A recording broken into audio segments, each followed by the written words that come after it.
तो सीधा सीधा कह सकते हैं कि प्रधानमंत्री जी का मानसिक संतुलन बिगड़ गया है। मोदी जी का मानसिक संतुलन बिगड़ गया है। मनमोहन सिंह जी के भाषण के एक टुकड़े का आप एक लाइन को उठा लेंगे, एक शब्द को उठा लेंगे, पूरा जो वाक्य उसको पढ़ो आप। कांग्रेस के मैनिफेस्टो में कहीं मुस्लिम लीग का उल्लेख तक नहीं है।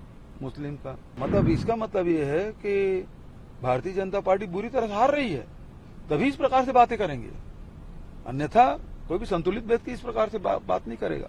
अब ये तो जितने बयान अभी लगातार आ रहे हैं, जिस प्रकार से मैनिफेस्टो आए और उसमें कहा मुस्लिम लीग की तर्ज पे कर रहे हैं, और अभी मनमोहन सिंह जी जो बयान है उस पे कर रहे हैं, तो ये तो सीधा सीधा कह सकते हैं कि प्रधानमंत्री जी का मानसिक संतुलन बिगड़ गया है। मोदी जी का मानसिक संतुलन बिगड़ गया है। मनमोहन सिंह जी के भाषण के एक टुकड़े का आप एक लाइन को उठा लेंगे, एक शब्द को उठा लेंगे, पूरा जो वाक्य उसको पढ़ो आप। उसमें तो उन्होंने सबके लिए कहा है और आप केवल एक वर्ग की बात कर रहे हैं, तो इसका मतलब ये है कि आपके पास कुछ कहने कुछ नहीं है। कांग्रेस के मैनिफेस्टो में कहीं मुस्लिम लीग का उल्लेख तक नहीं है, मुस्लिम का। दूसरा, कहीं मंगलसूत्र सबको, हिंदुओं को मंगलसूत्र लेके सबको वितरण करना है, ये उल्लेख नहीं है। तो ये तो मानसिक संतुलन बिगड़ने जैसी बात है।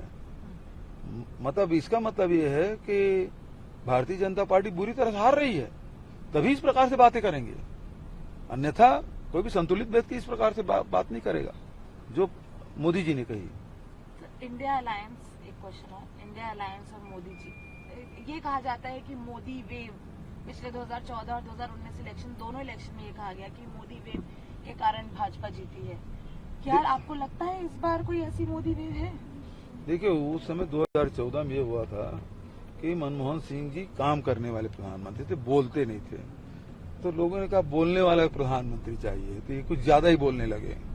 और दूसरी बात, दूसरा जो इलेक्शन है वो मोदी जी पे नहीं था, वो आपके राष्ट्रीय भावनाओं को आपने कहा कि जो सर्जिकल स्ट्राइक हुआ पुलवामा, उसको आपने भुनाया। यहाँ कहा कि एक वोट क्या उन नौजवानों के लिए, जवानों के नाम से नहीं हो सकता, जो बात कही, तो ये मोदी जी के लिए नहीं था, वो तो देश के एकता और अखंडता वाली बात थी। अब वो मोदी सेंट्रिक कर लिया है, तीसरा जो इलेक्शन है, और उसके कारण से उसको खमियाजा भुगतना पड़ेगा। आखिरी सवाल सर, भाजपा का 400 पार क्या लगता है आपको? ये केवल अब तो बोलना भी बंद कर दिए। शुरू में कहते 400 पार, अब तो खुद ही करें 300 मिल जाए तो बड़ी बात है। अब वो चर्चा होने लगी है प्रथम चरण के चुनाव के बाद, ये तो 200 में सिमट तो नहीं जाएंगे। स्थिति ये है, जो राजस्थान से, छत्तीसगढ़ से, तमिलनाडु से, राजस्थान, उत्तर प्रदेश, यहाँ से जो खबरें आ रही है, भारतीय जनता पार्टी के लिए बहुत बुरी खबर है।